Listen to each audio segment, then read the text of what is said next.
বর্তমানে ইরানের রাজনীতি কোন দিকে এগোচ্ছে? ইরানের রাজপথের বিক্ষোভ অনেকটাই কমে এসেছে। হাজার হাজার মানুষকে গ্রেপ্তার করা হয়েছে।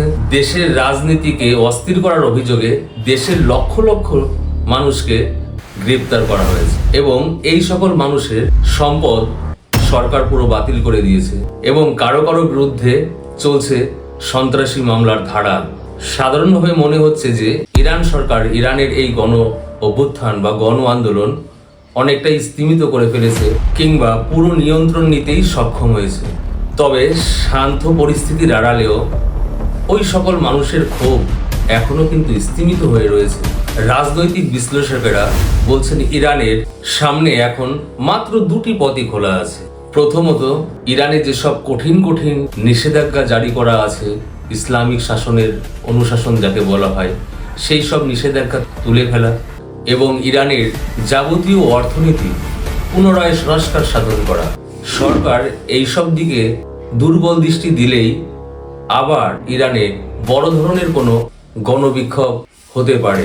বর্তমানে ইরানের ধুঁকতে থাকা অর্থনীতি, আঞ্চলিক যে সকল দল তাদের মধ্যে সমন্বয় সাধন করতে না পারা এবং সর্বোপরি বাইরে থেকে যে মার্কিন হামলা আর উত্তেজনা, এই সব মিলিয়ে ইরানের রাজনৈতিক পরিস্থিতি একটা বিশৃঙ্খল অবস্থার মধ্য দিয়ে এগিয়ে চলছে।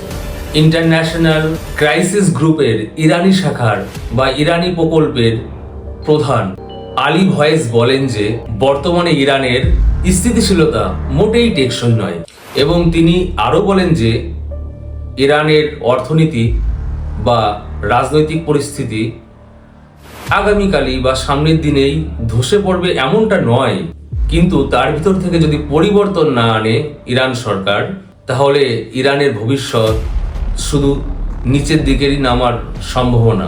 ইরান সরকার যতই দমন পীড়ন চালাক না কেন, কিন্তু ইরানের অর্থনীতি ব্যবস্থাকে এখনো চাঙ্গা করতে পারেনি। আর এই অর্থনীতি যদি ঠিক না থাকে, তাহলে সাধারণ মানুষের স্বাভাবিক জীবনযাপন সচলভাবে চলে না। আর এই আর্থিক সংস্কার যদি ইরানে না হয়, তাহলে আগামীতে সাধারণ মানুষ আবার হয়তো আন্দোলনের পথই বেছে নেবে। বর্তমানে ইরান যদি পশ্চিমা বিশ্বের সঙ্গে সমঝোতা করে তাদের অর্থনীতিকে চাঙ্গা করে এবং ভিতরের যে সকল বিশৃঙ্খলা এবং তারা যেসব কারণে ক্ষতিগ্রস্ত সেই সব সমাধান না করে, তাহলে ইরানের রাজনীতি কখনই একটা স্বাভাবিক বা সমান্তরাল পজিশনে আসবে না। আন্দোলনের পরিস্থিতিতে অনেক জায়গায় দেখা গেছে যে ইরানের জনগণ ইসরায়েলের পতাকা কিংবা আমেরিকান ফ্ল্যাগ হাতে করে নানা স্থানে বিক্ষোভ প্রদর্শন করেছে। এদিকে খামেনি যত বিদ্রোহীকে গ্রেপ্তার করেছে এবং তাদের পরে নানা রকমের গ্রেপ্তারি পরোয়ানা জারি করে রেখেছে। ডোনাল্ড ট্রাম্প আবার ঘোষণা করে দিয়েছেন যে এই সকল বিদ্রোহী কিংবা ইরানের এই গণ আন্দোলনের যে সকল লোক ইরানি সৈন্যের দ্বারা গ্রেপ্তার হয়েছে, তাদের পরে যদি অত্যাচার করা হয় কিংবা তাদের যদি ফাঁসি দেওয়া হয়, তাহলে আমেরিকান সরকার সরাসরি ইরানের পরে যুদ্ধ ঘোষণা করবে এবং ইরানের ভিতরে অভ্যন্তরীণ ব্যাপারে তার হস্তক্ষেপ করবে। সেখানেও ইরানের একটা বড় ভয়। যদিও আমেরিকান সরকার ইরানের উদ্দেশ্যে তাদের রণতরী পাঠিয়ে রেখেছে, ফাইটার জেট সহ। এক প্রকার ইরান আমেরিকার দ্বারা চারিদিক দিয়েই তাদের সৈন্য বেস এবং রণতরী, সমুদ্র পথে পুরো রণতরী দিয়ে ঘিরে রাখা ইরানকে। যে কোনো মুহূর্তেই ইরানের পরে আমেরিকান হামলা হওয়ার সম্ভাবনা তীব্র থেকে তীব্রতর। আর এদিকে ইরানও বর্তমানে তার শাসন ব্যবস্থায় অনেক শিথিলতা এনেছে। আগে যেমন ইরানের ধর্মপ্রধান বা ইরানের যে শাসন ব্যবস্থা, যেটা ইসলামী অনুশাসন, সাধারণ মানুষকে জোর করে অনেক রীতি রেওয়াজ চাপিয়ে দেওয়া ছিল, সেইগুলো থেকে ইরান আস্তে আস্তে সরে আসছে এবং ইসলামীয় শাসনের জন্য ইরান সরকারের যে একটা ইসলামিক ফোর্স গঠন করা ছিল, সাধারণ মানুষের পরে ইসলামী অনুশাসন তারা ঠিকমতো পালন করছে কিনা বা সেই সব থেকে তারা বেরিয়ে আসছে কিনা, এইসব দেখার জন্য সেই সংগঠনটিকেও স্থগিত করে রেখেছে ইরান সরকার। এবং এই বিদ্রোহের কথা মাথায় রেখে ইরান সরকার ধর্মীয় ক্ষেত্রে অনেক জায়গায় ছাড় দিচ্ছে সাধারণ মানুষকে।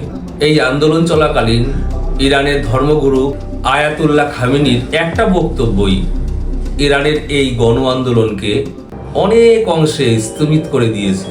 তিনি বলেছিলেন যে আন্দোলনকারীরা মসজিদে আগুন ধরিয়ে দিচ্ছে, প্রকাশ্যে হিজাব পুড়িয়ে ফেলছে, এইগুলো সরাসরি আল্লাহর বিরুদ্ধে। এবং খামেনি ঘোষণা করেছিলেন যে এইসব বিপ্লবীরা বা এইসব আন্দোলনকারীরা এরা সরাসরি আল্লাহর শত্রু। এই একটি মাত্র কথাই ইরানের আন্দোলন অনেক অংশে স্থিমিত হয়ে গিয়েছিল এবং বাদবাকিটা ইরানি ফোর্স দ্বারা নিয়ন্ত্রণ করা হয়েছিল। তবে এই যে আন্দোলন, এর আগুন কিন্তু এখনো নেভেনি। এই আগুন আবার যে কোনো সময় উস্কে উঠতে পারে, যা ইরানের অভ্যন্তরে আবারও গণ আন্দোলনের সূচনা করতে পারে। যেহেতু ইরানের সাধারণ জনগণ একটা মুক্ত জীবনের স্বাদ পেতে শুরু করেছে, আবার অন্যদিকে ইরানের বিদ্রোহী গোষ্ঠীদের হাত থেকে যে অস্ত্র পাওয়া গেছে তাতে পাকিস্তানের সিম্বল পাওয়া গেছে। এখন একটা প্রশ্ন উঠতেই পারে যে এই ইরানি আন্দোলনকারীদের হাতে এই পাকিস্তানি অস্ত্র পৌঁছালো কে, বা কোন পথেই বা পৌঁছালো?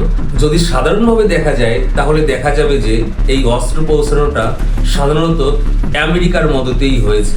ইরানের এই বিদ্রোহের মূল কারণ খুঁজলে দেখা যাবে এই বিদ্রোহের কারণটাই হলো এক, ইরানের দুর্বল অর্থনীতি, আর প্রখরভাবে ইসলামী অনুশাসন। আর যতদিন না পর্যন্ত এই দুটোর সমস্যার সমাধান না করা যাবে তাহলে ইরানের স্বাভাবিক জনজীবন আগের মতো ফিরবে না। একদিকে যেমন ইরানীয়দের পেটে ভাত নেই, অন্যদিকে আমেরিকার উস্কানিমূলক কথাবার্তা ইরানিদের মনে বিদ্রোহের আগুন জ্বালিয়ে দিয়েছিল। এই বিদ্রোহের আগুন সহজেই নেভার নয়।